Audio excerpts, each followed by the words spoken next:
Assalamualaikum warahmatullahi wabarakatuh. Perkenalkan, saya Imas Sumiati, CGP Kabupaten Majalengka.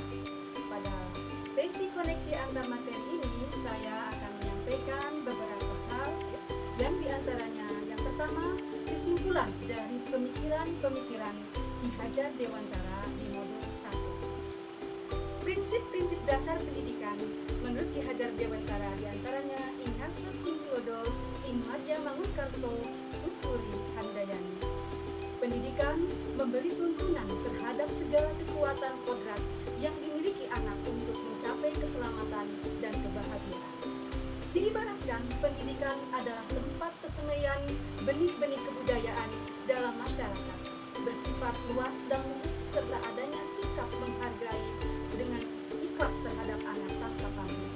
Sehingga dalam pendidikan, anak merasa bahagia menjadi salah satu kunci utama untuk mencapai manusia Indonesia yang beradab.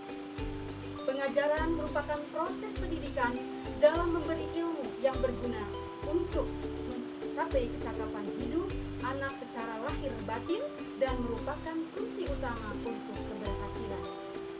Pendidikan dan pengajaran merupakan usaha, persiapan, dan persediaan untuk segala kepentingan hidup manusia. Yang harus diutamakan sebagai pendidik yang pertama-tama adalah fungsinya sebagai model atau figur untuk keteladanan bagi peserta didik. Baru kemudian sebagai fasilitator atau pengajar. Ibarat pendidik itu adalah sebagai tukang kebun, sedangkan siswa adalah benih jagung itu sendiri. Dalam proses menuntun, anak diberi kebebasan, namun pendidik harus memberi tuntunan dan arahan agar anak menemukan kemerdekaan dalam belajar. Anak bukanlah seperti kertas putih, tapi mempunyai kodrat alam yang merupakan kuasa dari Tuhan yang perlu dikembangkan. Selain kodrat alam, pendidikan juga harus mempertimbangkan kodrat jalan. Seorang pendidik haruslah memberi figur atau teladan yang baik dalam perkataan ataupun dalam perbuatannya. Seorang pendidik juga haruslah menghamba terhadap anak, memberikan kemerdekaan dalam belajarnya, dan menganggap peserta didik sebagai anak kandungnya sendiri. Pendidikan yang utama dan pertama adalah pendidikan dalam keluarga. Kedua, refleksi dari pengetahuan dan pengalaman baru yang saya peroleh dari modul 1.1. Setelah saya mempelajari modul 1.1, saya memperoleh banyak pengetahuan dan pengalaman tentang filosofis pendidikan dari Ki Hajar Dewantara. Saya menyadari banyak kekurangan-kekurangan dan kelemahan-kelemahan pada diri saya, dan saya sebagai seorang guru belum menjadi seorang guru yang bagus, yang seperti digambarkan dalam pemikiran Ki Hajar Dewantara. Tapi saya akan berusaha untuk memperbaiki kekurangan dan kelemahan saya.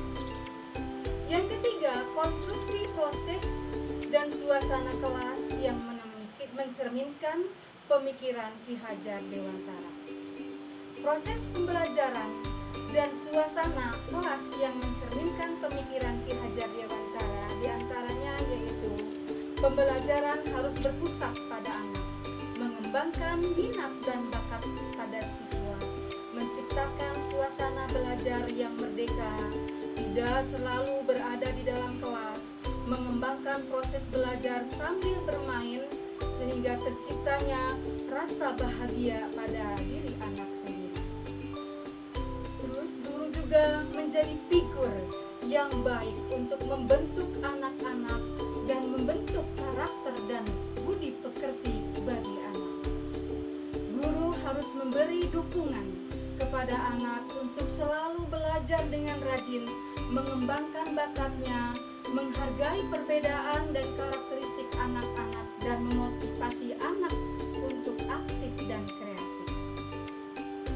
Yang keempat, apa sih yang saya percaya tentang murid dan pembelajaran di dalam kelas sebelum saya mempelajari modul 1.1? Sebelum saya 1:1, saya percaya bahwa pembelajaran itu pusatnya berada pada guru.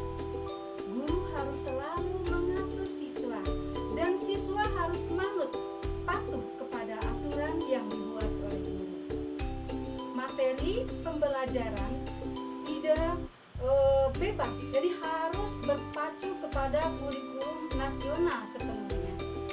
Pembelajaran sering di dalam kelas, jarang sekali berada di luar kelas. Suasana pembelajaran pun terasa sangat serius. Belajar tidak boleh sambil main-main.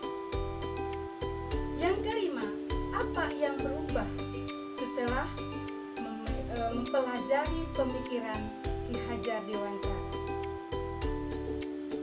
Setelah saya mempelajari modul 1:1, pemikiran dan perilaku saya berubah pada diri saya, yaitu mengembangkan pembelajaran yang berpusat pada anak. Tidak terlalu banyak mengatur, tapi dengan memberikan contoh. Menjadikan kurikulum sebagai acuan saja dalam pelaksanaannya, lebih memperhatikan minat dan bakat pada siswa. Pembelajaran tidak hanya di kelas saja, karena pembelajaran di kelas saja bisa membosankan dan menimbulkan rasa jenuh.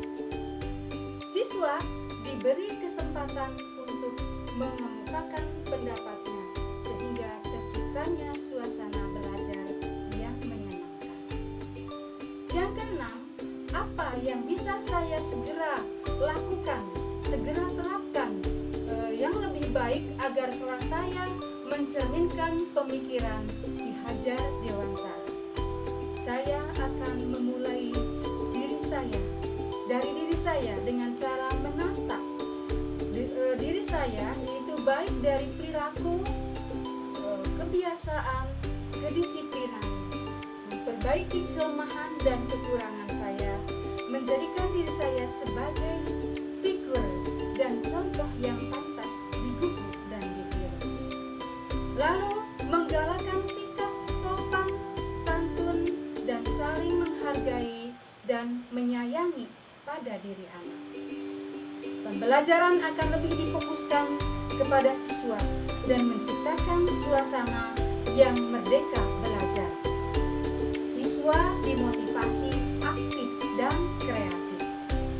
Mengembangkan pembelajaran yang tidak selalu dilaksanakan di kelas, tapi juga dengan diadakan di luar kelas dan dikembangkannya, yaitu bermain. Itu saja yang dapat saya sampaikan. Terima kasih. Assalamualaikum warahmatullahi wabarakatuh.